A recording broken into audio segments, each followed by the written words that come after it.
इस वीडियो में हम प्रकृति कक्षा 5 के पाठ 16 बीज ही बीज इस पाठ के अभ्यास प्रश्नों का हल देखेंगे।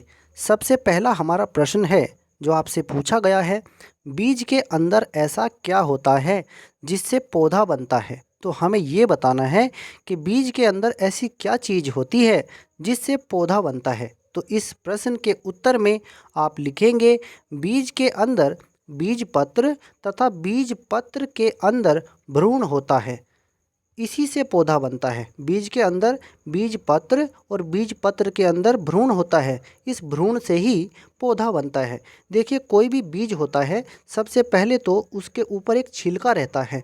वो छिलका, उसको हम कहते हैं बीज चोल। उस छिलके को हम क्या कहते हैं? बीज चोल। आप इस चित्र को यहाँ ध्यान से देखिए।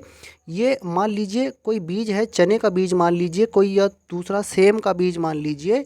ये बीज है, इस बीज को हमने भिगो कर रखा है और भिगो देने के बाद जब अगले दिन हमने देखा, इसको थोड़ा सा बाहर रखा नमी में, तो फिर ये जो है अंकुरित हो गया है। तो आपको क्या ध्यान रखना है, बीज के जो सबसे बाहर का कवर होता है, इसको हम कहते हैं बीज चोल। और ये अंकुरित होने के बाद इसमें ये देखिए दो इस तरह की ये सुइयाँ सी बाहर निकल आई हैं। ऊपर की एक सुई है, एक ये नीचे वाली सुई है।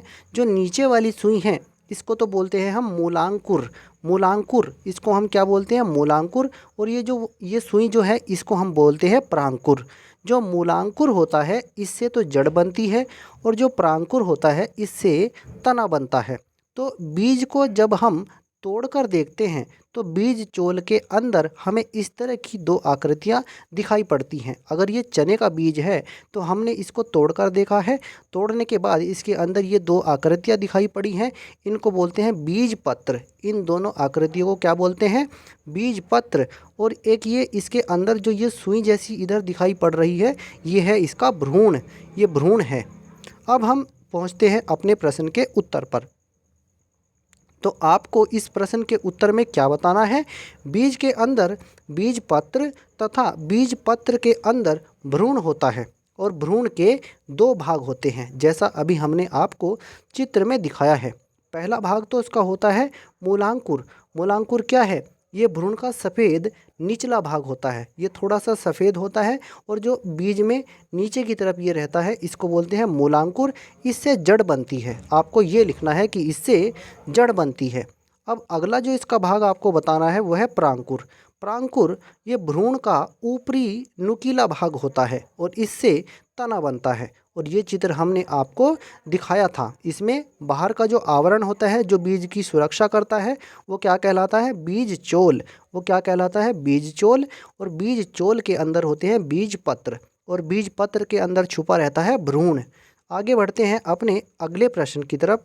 नन्हे पौधे को बढ़ने के लिए किन परिस्थितियों की ज़रूरत होती है? तो देखिए, कोई भी पौधा होता है, उसे बढ़ने के लिए जल, वायु, सूर्य का प्रकाश तथा उचित ताप की आवश्यकता होती है। आप अपने उत्तर में लिखेंगे, नन्हे पौधे को बढ़ने के लिए जल, वायु, सूर्य का प्रकाश तथा उचित ताप की आवश्यकता होती है। अब हम बढ़ते हैं अपने अगले प्रश्न की तरफ। अगला प्रश्न है हमारा, अच्छे और ख़राब बीज की पहचान कैसे की जाती है? तो इस प्रश्न के उत्तर में आप क्या लिखेंगे? देखिए, सबसे पहले तो आप इतना समझ लीजिए, मान लीजिए ये हमारा कोई गिलास है, इस गिलास को हमने पानी से भर दिया है। अब इस पानी से भरे गिलास के अंदर हमने कुछ बीज डाल दिए हैं, छोटे छोटे, मान लीजिए चने के हैं या कोई और दूसरे बीज हैं, वो हमने इसके अंदर डाले हैं। तो अगर हम डालने के बाद देखते हैं कि कुछ बीज अगर ऊपर आ गए हैं, तो जो बीज ऊपर तैर कर आ गए हैं वो तो है खराब बीज, और जो बीज नीचे बैठ गए हैं वो अच्छे बीज हैं। तो यही पहचान है। तो आपको करना क्या है? उत्तर में लिखना है, जब हम पानी से भरे एक गिलास में बीजों को डालते हैं, तो जो भी ऊपर आ जाते हैं, यहाँ पर बीज लिखा जाएगा, जो बीज ऊपर आ जाते हैं वह खराब बीज होते हैं, तथा जो बीज नीचे बैठ जाते हैं वह अच्छे बीज होते हैं। अब हम देखते हैं अगले प्रश्न को। भीगे चने को भीगे कपड़े में बांधने पर उसका अंकुरण तेज होता है, ऐसा क्यों? इस प्रश्न के उत्तर में आप लिखेंगे, भीगे चने को भीगे कपड़े में बांधने पर अंकुरण तेज होता है क्योंकि चने को हवा, पानी और उचित तापमान तीनों उचित मात्रा में मिलते हैं। क्योंकि क्योंकि चने को हवा, पानी और उचित तापमान तीनों उचित मात्रा में मिलते हैं, इसलिए वह तेज़ी से अंकुरित हो जाता है। अब देखते हैं हम अपने अगले प्रश्न को। यहाँ पर आपको क्या दिया गया है, यहाँ पर 4 विकल्प दिए गए हैं और इसमें से जो सही विकल्प है उसके सामने बने हुए वृत्त को आपको काला करना है। तो हमने डायरेक्ट उत्तर लिख दिया है। आप अपनी किताब में इस तरह से इसको उत्तर को देख करके उसे काला कर दीजिएगा, जो उसके आगे एक वृत्त दिया गया है। बीजों के अंकुरण के लिए आवश्यक है, तो उसमें ये वाला उत्तर वायु, जल तथा उचित ताप, ये तीनों आवश्यक हैं। इस वाले उत्तर को, इसके सामने जो गोला बना है उसको आप काला कर दीजिए। अब देखते हैं इसमें एक और प्रश्न है। जो बीज पानी में डालने पर ऊपर आ जाते हैं वे होते हैं खराब बीज। जो ऊपर आ जाएंगे वे खराब बीज होते हैं। तो इसके सामने वाला जो वृत्त होगा आप उसको काला कर दीजिए। अब देखते हैं हम इसमें तीसरे प्रश्न को, रिक्त स्थानों की पूर्ति कीजिए। आपको इन स्थानों की पूर्ति करनी है।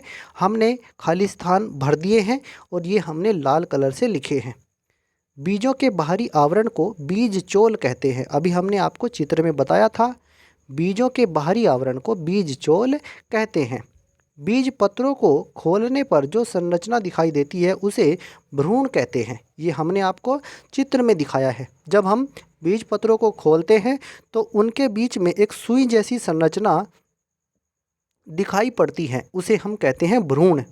आगे देखिए, भ्रूण का निचला भाग मूलांकुर तथा ऊपरी भाग प्रांकुर कहलाता है। जो नीचे का भाग है मूलांकुर, मूलांकुर से जड़ बनती है और ऊपरी भाग को प्रांकुर कहते हैं। और प्रांकुर से क्या बनता है, तना।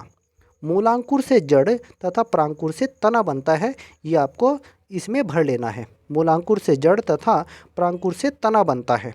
अब इसमें अगला प्रश्न है हमारा, खंड क के अधूरे वाक्य को खंड ख की सहायता से पूरा कीजिए। खंड क में अधूरा वाक्य है, उसे खंड ख की सहायता से पूरा करना है।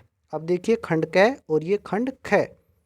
बीज से नन्हे पौधे का जन्म होता है, ये हमने पूरा करके लिख दिया है। आप ऐसे ही अपनी नोटबुक में इसे नोट कर लेना। बीज से नन्हे पौधे का बनना, बीज से नन्हे पौधे का बनना, यहाँ पर आएगा बनना। ये थोड़ी सी टाइपिंग मिस्टेक है। बनना बीज का अंकुरण कहलाता है। बीज से नन्हे पौधे का बनना बीज का अंकुरण कहलाता है। अनुकूल परिस्थिति पाकर बीज अंकुरित होते हैं। बीज कब अंकुरित होते हैं, अनुकूल परिस्थिति पाकर बीज अंकुरित होते हैं। और लास्ट वाक्य है, चूहे, घुन व अन्य कीट बीजों को नष्ट कर देते हैं। चूहे, घुन व अन्य कीट बीजों को नष्ट कर देते हैं। तो इस तरह से ये हमारा प्रकृति कक्षा 5 का पाठ 16 का अभ्यास प्रश्नों का हल था। अगर आपको यह वीडियो अच्छा लगा है तो कृपया करके आप इसे लाइक करें, शेयर करें। धन्यवाद।